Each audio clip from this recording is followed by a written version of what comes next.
السلام عليكم ورحمة الله وبركاته. halka iga daawanaysa waa channelkayga Kubra Family.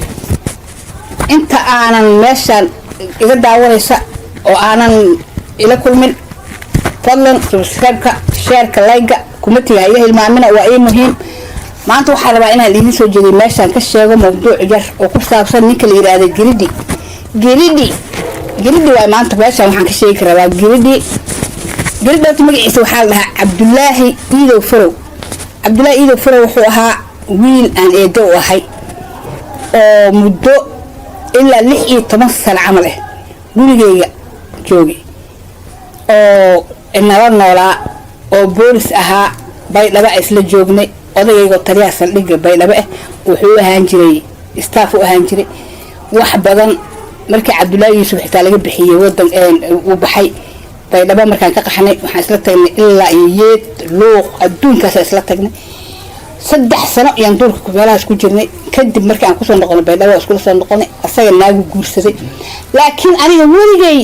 wiilkaas waxa ilaa hadda aan ka yaabanahay oo la bajacsanahay weligay Giridi kuma noqon maxaa yeelay dhalinyarada staff kala ahayd ee meesha joogtay haddii Giridi loo yaqaano Giridi loogu yeelahaa Giridi odaga xitaa Giridi ugu yeelahaa war Giridi lillah hal maalin Cabdullaahi Iidow oo Giridi lahay ma maqan ilaahay amarkiisa أنا هذا وابي يابنا إيش ذنبه Cabdullaahi Iidow oo Giridi lahay marka Giridi aan meesha ay ka imaataa waxa waaye sidoo sheegay odayga taliye shub Mahad Cabdiraxmaan soo sheegay Mahad Cabdiraxmaan u bixiyay Giridi asaga u bixiyay waana wiilkii lalkase ee lagu bedelay Giridi la jaamacada Giridi la halka ka taxay cuqubada meesha ka raacday waa meesha cuqubada lalkase ciyaar ma xirta ciyaar maaha cuqubada meesha ka raacday Cabdullaahi Iidow hadda fahmay wiilku uu si baaba'aya wuu si socdaa wuu naagu guursaday luuq ku guursaday baante ilma uu dhashay wuu doola marka anaga aan baydhabo ka soo baxnay odayga laga soo bedelay xamar loo soo bedelay asaga baydhabo iska joog luuq uu aaday naagtiisu ku noqday ilmihiis naagtiisu kale iska joogi jiray luuq wax badan jooga hadda xitaa xamar haduu imaado guriga odaygu ku soo degaa guriga odaygu yimaada wiilkayga hadda 16 jirka ah maalinku dhalana Cabdullaahi Iidow waa la taagnaa waa joogay ninka weyn hadda ii jooga la daayiraankayga markuu dhalanahay waa joogay Cabdullaahi Iidow waa la joogay hal maal asoo odaga xitaa Girid u kulay aan wariye ma maqan waa wax la yaab leh marka halka waxaan ka fahmay inuu Mahad Cabdiraxmaan taliye shub ninka la yiraahdo Mahad Cabdiraxmaan lahay uu u bixiyay ninka Giridi magaca Giridi oo yahay ninka lalkase ee lagu bedelay Giridi yahay Giridi waa ninka lagu bedelay cuqubada meesha ka raacday Cabdullaahi Iidow Farow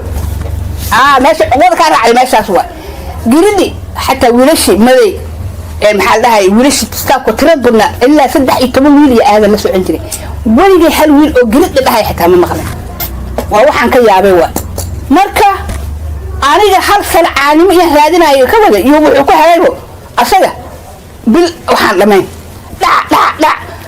ilaahay wuxuu u soo diray waxa la yiri markii uu wax ilaahay kula maago suus iyo madal muku beegay ilaahay wuxuu asaga kula maago baan suus iyo madal muku beegay taliye Cabdiraxmaan inta laga waday baydhabo la geeyay asoo xildhibaan wuxuu yiri dagaalan galay ciidanku uu isku yeeray meesha inta asoo xukumi jiray taliyaha wuxuu ahaan jiray qaybta baydhabo ahaan jiray Mahad Cabdiraxmaan taliye shub saaxiibtay odageeda waaye asagana halka laga salaamay Mahad Cabdiraxmaan wiil walaalkay waaye maxaa dhahay meesha markuu tagay iyo askartiisa ilaa askartiisa ahay waxaan ciidankiisa wahay 20 jirowna asaga wuxuu ahaa 20 jiro ciidan wuxuu ahaa markaas korneel u ahaa korneelka ku tababar 20 jir waaga Cabdullaahi Yuusuf korneel buu ahaa tababarka dugsiga 20 jir oo ninka haysto ahaa ma fahamtay markii dambe tana waa tii la isku imaaday baydhabo la isku yimid meesha marka halkaas waxay ka jirtaa ninka Giridi la yiraahdo waa ninka lalkase ee lagu bedelay Cabdullaahi Iidow waxaana u bixiyay Giridi ninka kaliya u bixiyay kaliya u yaqaan waa Mahad Cabdiraxmaan kaligiisa u yaqaan Mahad Cabdiraxmaan kaliya u yaqaan Giridi halkaanu ka tagay meeshuu tagay fayro askartii soo galiyay askartii faysal ka dhaxarkay ninkaas oo Giridi maaha oo maxaa ku dhacay muxuu ku dhacay oo yaabay ninkii wuxuu arkay surmo yaabo oo yaraaday war waxa soo Giridi maaha Giridi kaligiisa u yaqaan sababtoo tahay Giridi hadii loo yaqaan odayga intaas sano la socday oo 10 iyo 2 sano u socday Giridi u garan lahaa odayga wadaadkeena wuxuu dhilaa Giridi waa ninkan wadaadka hadda waan kala tagnay waa horaan kala tagnay 7 sano ka horaan kala tagnay laakiin gurigiisa uu degan yahay hadda wuu ku soo dagaa iyo wiilkiisa isla joogaan wuu ku soo dagaa gurigiisa ku soo dagaa marka farow xitaa loogu daro waxay sheegay wiilkayga ay sheegay ayaa dhexdaas wuxuu dhigi jiray Cabdullaahi Iidow saan dhahay Cabdullaahi Iidow farow maxaa loogu daraa farow ana Cabdullaahi Iidow la ku saay maxaa loogu daraa farow loogu daraa magaciis hay farow Cabdullaahi Iidow farow neerow loo joogo hay Cabdullaahi Iidow farow Cabdullaahi Iidow farow waa loogu daraa marka qoslayna ayaa farowdaas ku qoslayna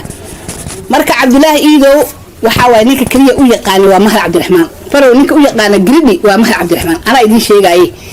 hadda waxa imaata naag dhaysa waxaan jeclahay Giridi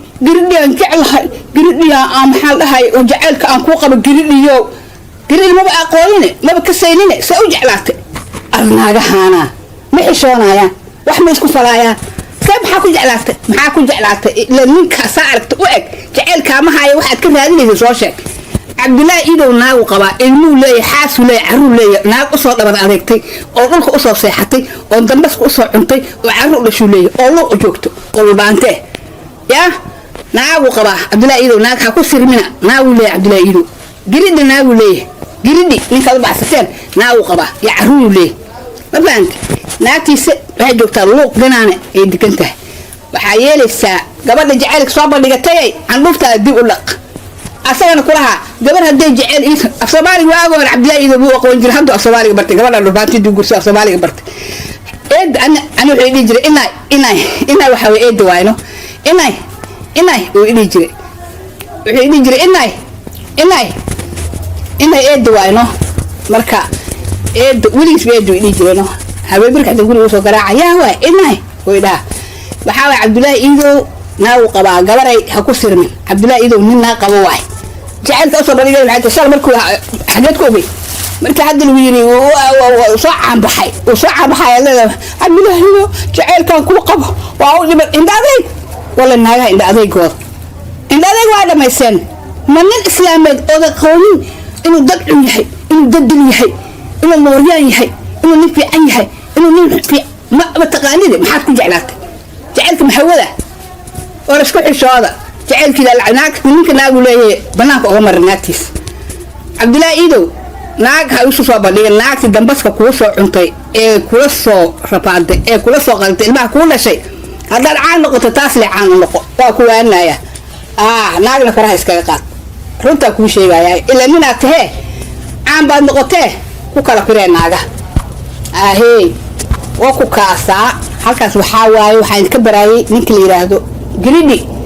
Cabd الله Iidow farow waa wiilkayga oo kaleeto ninka hadda jooga Allah daayay 16 jirkee sanadkan 16 jirka galay ilaa hadda isla joogna Cabd الله Iidow ilaa hadda waligay kelmad Giridi lahay waliga kuma maqal maanta ay ko marka halka waxaan ku ogaaday inuu Mahad Cabdiraxmaan Giridi uu bixiyay waa salaamaya Soomaaliyeed dhamaantii salaamu calaykum waraxmatullaahi wabarakaatuh subscribe share kala hayga hilmaamna like ta dhacay ugu siiya